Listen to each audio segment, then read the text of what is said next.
West Indiana. News, sports, education, and entertainment. Wake Up GI with Jeffrey Smith. Brought to you by the Gary Community Schools Corporation. All right, everybody, we're back 37 minutes after the hour. Once again on a beautiful Thursday. It's the 9th day of October 2025, and this is Wake Up GI with Jeffrey Smith. As promised, the studio is being graced right now with a bunch of guests right now, really brightening up the situation because, of course, it's just me in here right now. So now we've got two wonderful ladies in studio. So we're looking a little better for those of you watching us who are streaming us now. So you're welcome. All right.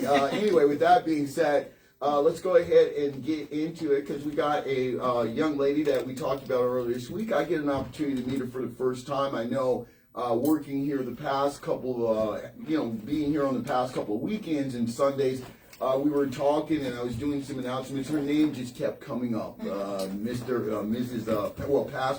Pastor Guns. And I was told to use the P, so we'll make sure we do that. But that she was new into our community, and when we talk about it and we think about it, in particular those of us in Northwest Indiana, was specifically growing up in Gary. And while I never attended the church as a member, growing up in beautiful Gary, Indiana, when I did, the churches, St. Timothy, Jerusalem, First Baptist, and First AME where I was baptized. These are all legendary institutions that not only served as places of worship, but they were also like meeting grounds for great, good people that were in the community that would go over there and, not only pray together, but also come and tackle the work week and do great things in our city.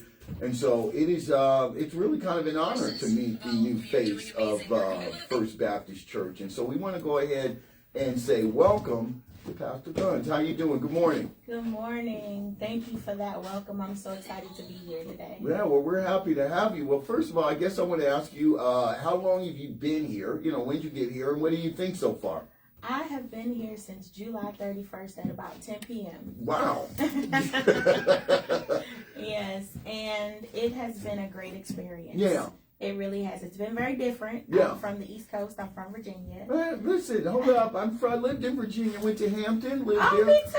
Oh, really? I forgot to talk there. Let me tell you something, because I had a couple of Howard people on here the day before yesterday. It was getting a little tricky because she kept talking about, the real HU. And I'm like, wait a minute, we're not going to do all that. No, actually, it's the other way around. We're not going to keep score.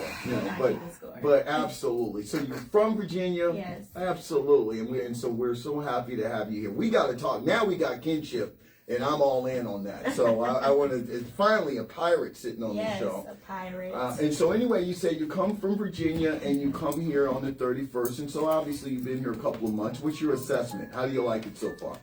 I am enjoying the journey of learning Gary. Yeah. I am.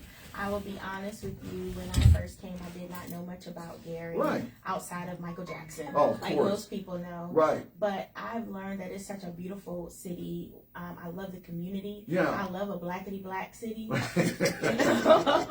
And so I am really enjoying just learning the people here, the culture. Yeah. I've learned that Gary is a very loving city. People are very committed to the success of the city. Yes. And that's really a part of, I think, why God has drawn me here to be a part of the story of Gary. Now, so going back to you are you originally from Virginia? I am. What part, Richmond or where? I'm from Virginia Beach, Norfolk area. Oh my goodness, yeah. Virginia. Listen, that's my old stomping ground, all right? Right around Norfolk. I mean, we used to hang out outside of ODU. I will talk later, but the point is, I definitely appreciate that. And so, I guess it is a little bit of I won't say culture shock, but it is a little bit different because not only is that part, the Tidewater area of Virginia, obviously very diverse, but it's so military. Yes. You get what I mean? Like, Fleet Week and all those kind of things. And you just kind of,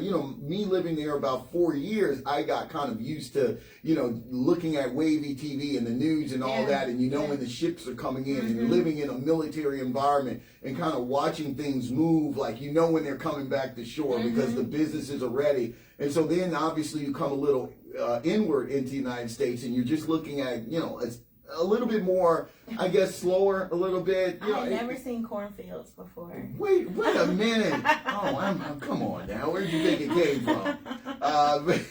But we are so happy to have you. Thank you. Now, if you don't mind, just kind of tell us, and I know we've got some things that we want to talk about currently with the church, but give us a little bit of your background. So obviously, you grew up in that area, you went to college and things like that. Did you know that you wanted to get into, let's just say, religion as your day job? God is funny because you never really know the path that you have. No. But I am a 6th generation preacher. Oh, so it was kind of written before. Well, but you know what? To be honest with you, I really wanted to do something else. Yeah, I figured.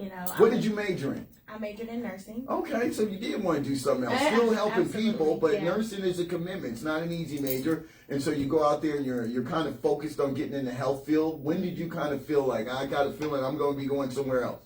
So my father's a pastor. Yeah. And my grandfather's a retired pastor. Okay. My uncle's a pastor. My grandmother was co-pastor. Yeah. And on and on and on. And so it's kind of like God was revealing myself to me through the things that my dad would assign me to do. Yeah. So when I graduated from Hampton, when all of my friends, all of the class of 2003 went to Cancun. Oh my gosh, you're making me feel old. My dad. All right, I'm all right. I just had a little moment over here. I'm sorry. But go ahead, please. When the class of 2003 went to Mexico on a trip, my dad took me to the Holy Land. Oh. I wanted to be on the trip, right. turning up. Right. But I'm, turning down my plate fasting and yeah. in the Holy Land. And so that trip was really revolutionary for me, for my life. Right. Because it caused me to have a desire to really learn and understand Scripture. Yeah. Because you think you know the Bible. You've been to Sunday school all your life. Of course. But then you go to Israel and talk to some Jewish people. Right. And you realize you really don't know much of anything. Did it make you, in particular, since you were so fresh out of academia, did it kind of... Do you think that maybe right at that point in time and where you were after being in college and being in academia, that you were more receptive to it on an academic level? You get what I mean? Like what you just kind of explained. It's like, well, obviously you grew up around the Word. You got dedicated, your grandfather, your father, your mom, your aunts, and all those people. So that's always around you. But now all of a sudden, you're kind of in this mold, right? You're coming out of college, you go and take that holy journey, and now you're sitting over there, you're asking the right questions. All of a sudden, the answers that you're getting seem a little bit more academic, and they're hitting you in a way that's kind of stimulating your mind. Did you feel that maybe that's where you were? I hadn't put it in words like that, but actually. Yeah. Because now I want to study the history, right? Of the Bible. I want to study the geography. I want to really connect these dots. Yeah. And so that trip really developed in me a love for the study of Scripture. Yeah. So then after that, my dad says to me, I want to take you to Africa. Right. Again, I'd rather go to Vegas. Of course. Yeah. I'm young. Yeah. I'd rather go to Vegas. I'd rather go to Miami.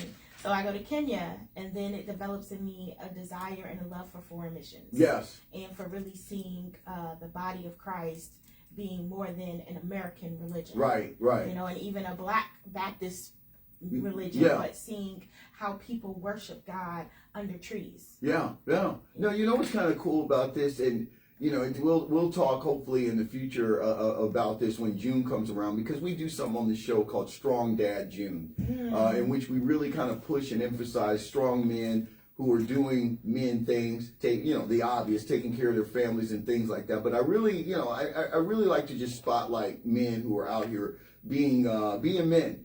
And it really does sound like your dad, and I got to give him credit. I've never met him, obviously, but I want to give him credit because what you're describing is a man that seems very deliberate about what he was doing. And he did it at the right time. Do you get what I mean? Because I guess the obvious thing that I would ask you, kind of looking out, is, you just kind of cited the fact that your grandfather, your father, it seems, that the men in your family obviously were kind of, that was kind of the calling. That was the family legacy, the job.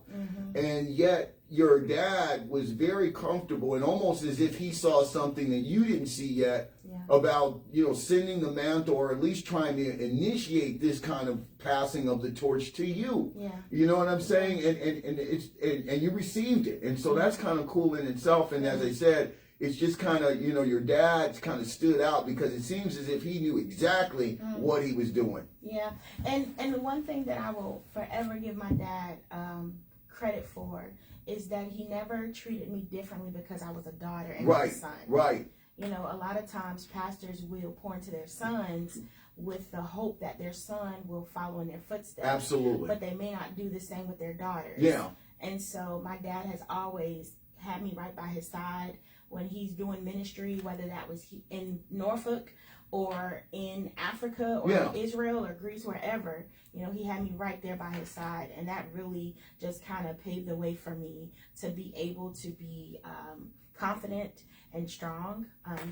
The reality is I've been in places where people have not been accepting of women preachers. Oh, of course.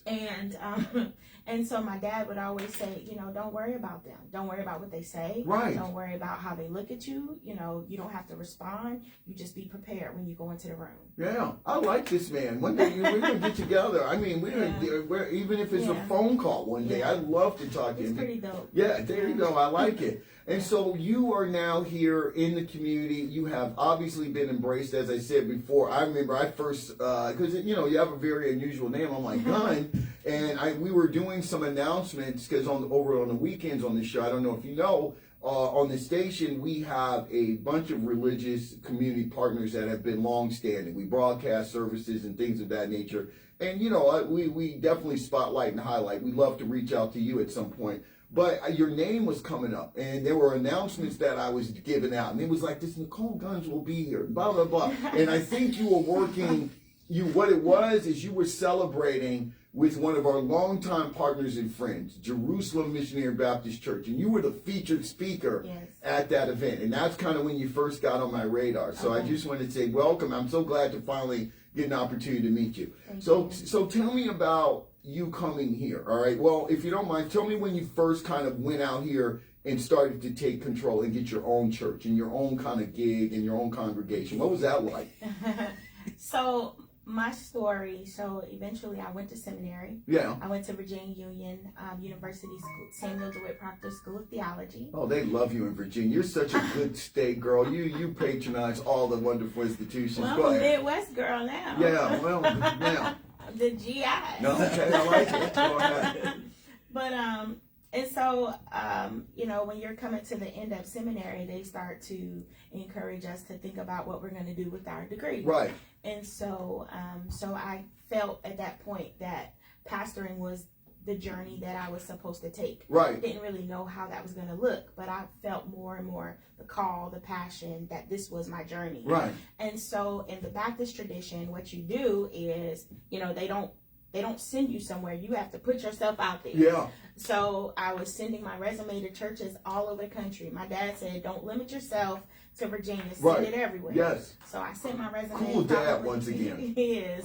So I sent my resume probably to about 30 churches. Yeah. And I got 30 no's. Yeah. 30. Yeah. Well, because you just kind of hit on this, and I've had guests on some of my previous shows that were pastors, and they talked about this. And at the time, I think the conversation that we were having, that I was having with a young lady was that the Baptist church, as great and as legendary as it is kind of, a little bit behind the times when it comes to accepting female leadership. And so it can be kind of like a little bittersweet, because obviously you're devout, you've been raised in the church, this is your lineage, but then now you want to kind of be a part of it, and they're like, well, we don't kind of know. Let's put a pin there. Yeah. I want to go back to Okay, that. yeah. Let's put a pin there, because I got a story about that Okay, too. go ahead. So about 30 no's. Yeah. So I was just kind of like, you know what? I got a nursing degree, and I'm doing pretty good in this career. Yes. So, y'all can have it. Right. Honestly. Yeah, I can take it or leave it. Yeah. I got options. And at that point, I preached out a lot as an itinerant preacher in Virginia. So I was comfortable and okay with being itinerant and serving in my dad's ministry. Yeah. My dad made me the college and young adult pastor. Nice. So funny thing, you'll understand this. So I'm doing ministry at Norfolk State University. Absolutely. And I'm a pirate. Right. So that was always just weird. Yeah, right under the tunnel, right over the right under the tunnel. Yeah, so so I would say things like, okay, if this amount of people come to church Sunday, I will preach in a Norfolk State shirt. Right. So, one day I actually had to do it. Oh I had to God. wear a Norfolk State t-shirt, but I put a Hampton blazer over top of Thank it. you. Yeah. So And your skin didn't burn off or anything it, like it that. almost did, but God is, God is faithful. Yeah, So. yeah. and so I was really okay with that. Yeah, path. where you were. Yeah, because you don't, after a while, 30 no's is a lot. Yeah, it is. And knowing that you're prepared, knowing that you've done all of these things, And put the work in. you put the work in, and seeing people who have not done as much, Right, of course. continue to get opportunities, and so I was just okay Yeah. with serving where I was, and so in January of this year, Yeah. at the National Baptist Convention midwinter board meeting, Uh-oh. a young lady came up to me who was working with First Baptist. Yeah. Sister, her name is Charity Ware, Oh. and she said to me, "Are you thinking about pastoring?"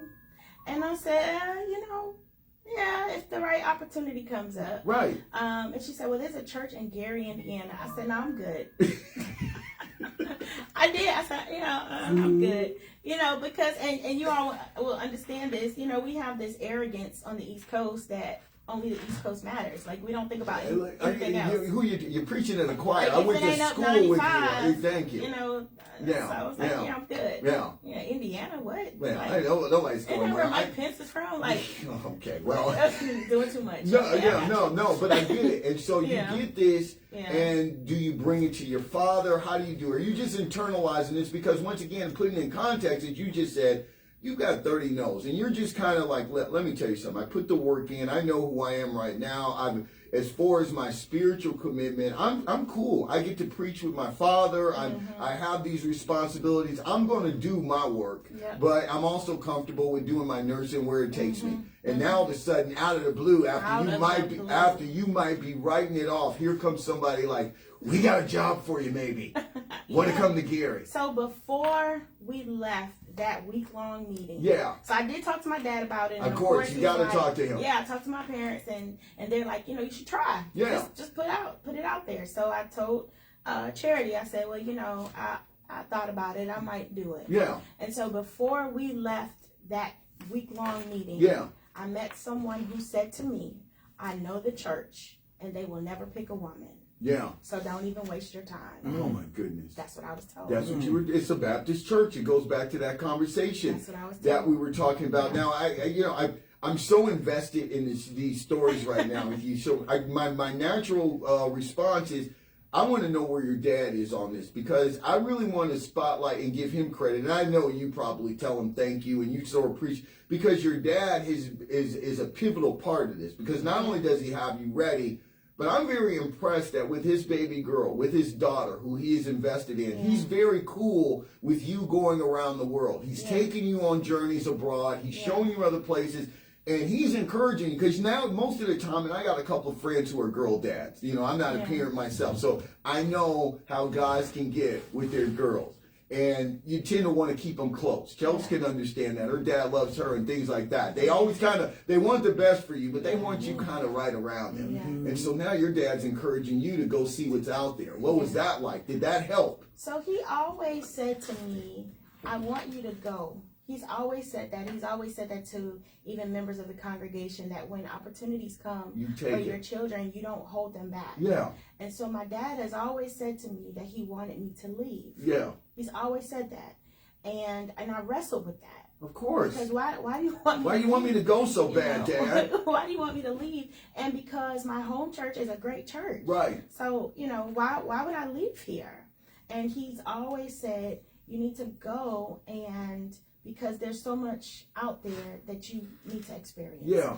And it's interesting, because as the reality of this journey to Gary began to really manifest, there was a scripture that really stuck with me where God tells Abraham, "Go to a place where I will show you." Yeah. And what happens in that text is God is saying, go to a place so you can learn yourself. Yeah. Yeah. This is, what? I didn't expect this. This is absolutely an amazing story. And I really do, and I know, like I said, I know this community, and I know the people in it, and they're good people, and they're good people that are a part of your church. But I also think this is also a lesson, and I think it's an example for the people out here, parents right now who have scholars that are listening to this station, and young men and young women specifically. Don't be afraid to kind of let them go out into the world, and for your dad to kind of have it kind of seems like that was driving him. It's like he knew and understood what his plan with you was going to be early on. He had a girl and he was okay with that, and he was going to pour into her and give you all the tools you needed to go out here and still dominate the world as if you were his firstborn son. And I you really got to give him kudos. And I've never met the man. So tell me about now coming to Gary, and now what was it like? When did you get the call that in fact they had considered you and wanted you? So again, this started in January. This whole process. Yeah. So in a lot of Baptist churches, sometimes it can take years. Of course it has. I've talked to some of you all. I know how it goes. Sometimes it can take years, and so the fact that this conversation began in January.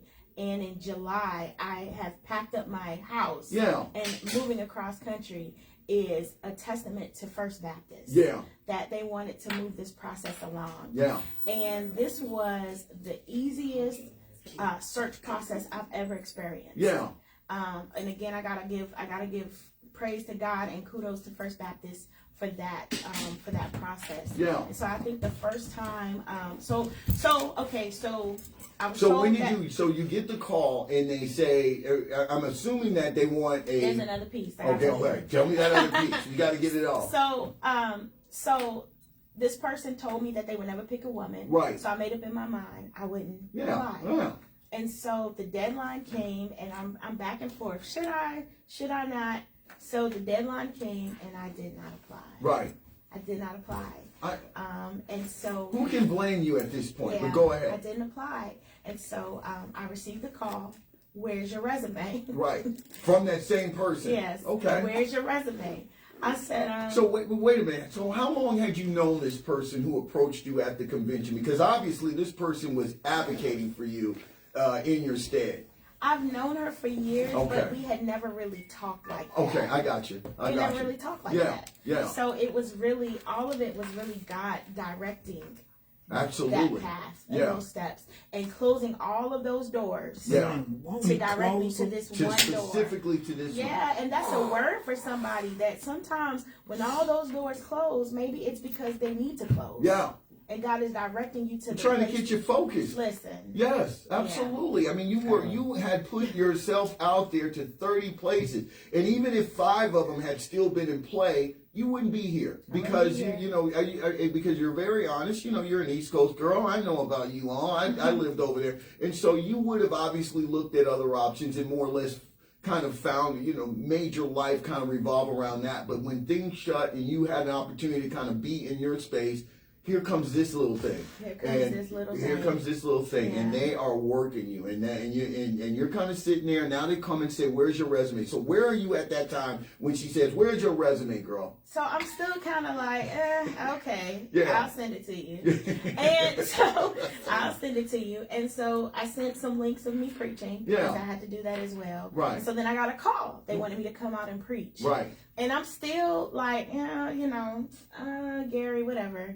And so I'm just being honest. No, it's fine. And so I've done that. And I live here. Nonchalant in the meeting. I was so unserious. I was. And no, I was serious, but I was just kind of like, whatever. And that was probably me not stressing about it. Maybe God allowed me to be that way so that I wasn't stressing and frustrated. But I was just like, Let me tell you something. What you did is called, that's the tool. Now, as a young man, real quick, that's what we as boys do with you all. I'm serious. That's the secret. Because what you did was you basically took yourself out of a stressful situation. And so you were there, you were calm, you were being you, and they got an opportunity to really get your vibe versus somebody that is putting on polish and things of that nature in order to win the job. You were just there like, I'm going to hear you out. I'm going to see what's going on. I'll do whatever, and so did that win you over? And they loved me. That was, because I like to laugh and I like to joke, and everyone will tell you that in a situation where you are candidating for pastor, you have to be a certain way. And I'm like, yourself a certain and I'm just being myself. And they loved me. Now, did it ever come up about your age? You know, because you are a young person. Tell me, I mean, I don't want to, because I know we're kind of tapped on time, but, you're a young girl, you're very smart and very intelligent. You put the work in, but, you got a little baby face to you. What was that about? Well, I say that the ambiguity of my age is my superpower. That is, because you really don't know how old you are. People don't know how old I am. Is she young looking or whatever? Or is she young? Is she young? Yeah, and so I'm a geriatric millennial. Okay. What is that? Sounds like a millennial invention. That's what it is. What's a geriatric millennial? How are you a senior citizen millennial? I am the oldest. I'm from the early 80s. Okay, so all right, I got you. All right. So, yeah. Well, the funny thing is, I was told by a person who consults with preachers who are looking to pastor that I was about to age out of the process. Oh my goodness. That's what I was told. You know what? Come to me next time. Don't use any of these little headhunters. And so you come back, you come to Gary, you make the choice to come here. They've seen you. I assume you guest pastored. That was kind of like an interview and things like that. So you come here on when? July 31st, as you said. Yes. You drive here, or how do you get here? So my parents and I, we pack up. We rent an SUV. We pack it up, and we drive across the country. Yeah, and you come here, and you remember the first day that you're welcomed into the congregation as their official pastor. There were the chair and the vice chair of the deacon board met us at the hotel at like 10 p.m. Wow. With food. Yeah. Thank God. Thank you for the food. Yes, absolutely. But the first time that I came out here to preach in, I think it was March, the women of the church greeted me with so much love from the beginning. Yeah. And several of them said to me, since I heard your name, I've been praying for you. Yeah. They understand. They did.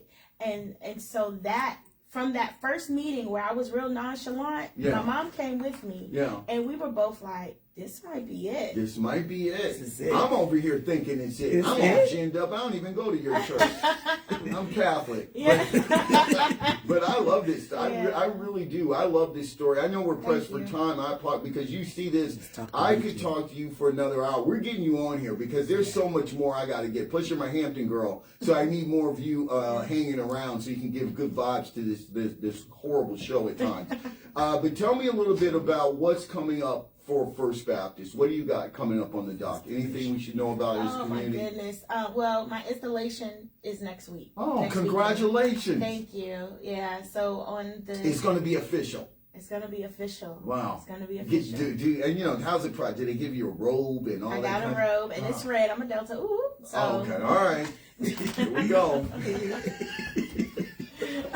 So the Gary Alumni chapter of Delta Sigma Theta Sorority Incorporated has been very welcoming to me. Absolutely. And it's just really all of the sororities are just, because to have a woman, who represents our organization and the Divine Nine in general is just a very special thing. So on Friday the 17th, next week, is the kickoff for my installation. Yeah. And so Reverend Janae Pitts Murdoch, who is another she is just phenomenal woman. Oh my God. I can't even say enough about her. Yeah. She's a woman of Delta Sigma Theta. Okay. And she is one of the first women pastors as well. She's coming to kick it off and to really pour into us at the banquet on Friday. Yeah. And here's the amazing thing about her is she was just named the national chaplain of Delta Sigma Theta. Oh my goodness. So she's a huge deal. Okay. Yeah, I believe it. Huge deal. Yeah. Because she follows somebody who's been in place for 40 years. Yeah. And so she's going to be the speaker, Anita Blanton. Yeah. Did I say that? You said it right. Okay, well, I said it already. Yeah, from Fox, my Fox girl. My Fox pirate. Yes. You can say that. So she's going to be the MC of that night. Okay. Another Delta. Yeah, I know. I know what you're up to. Absolutely. So it might be a sea of red on Friday. Yeah. So we're going to get some word, and then we have a DJ. So we're going to get the word and the wobble. Okay? All right, First Baptist, buckle up. Oh my God, I love it, man. I mean, listen. The Bible and boots on the ground, you know. You are absolutely amazing. First of all, I want to take that. Like I said, we do not have enough time at all to even scratch the surface with you, because you are just such an interesting young lady. I'm so glad I had the pleasure of finally meeting you. I want you to come back, because I not only do I want to learn more about you, I want the community to, but I also want, you know, to show you around our station, to talk some other stuff with you. But you're absolutely amazing story. And congratulations. I might even poke my head over there. But Saturday at 10 o'clock, the 18th. Okay. The service open to everybody, and my father will be there. Okay, yeah. He's going to be the one installing me. Oh, that is so appropriate. Is he proud of you? He's very proud. I know he is. He's probably running his mouth to anybody in Norfolk and all that. He's listening. Her father went to Howard. Oh, okay. Well, we won't talk about that. I liked him up to this point. He was my dude up to this point. And then here comes Miss Whittington. She just got to throw it in. That's what them Bisons do. Oh, exactly. For people in the cheap seats, what about Sigmas? Are they welcome? Or AKAs, are they welcome?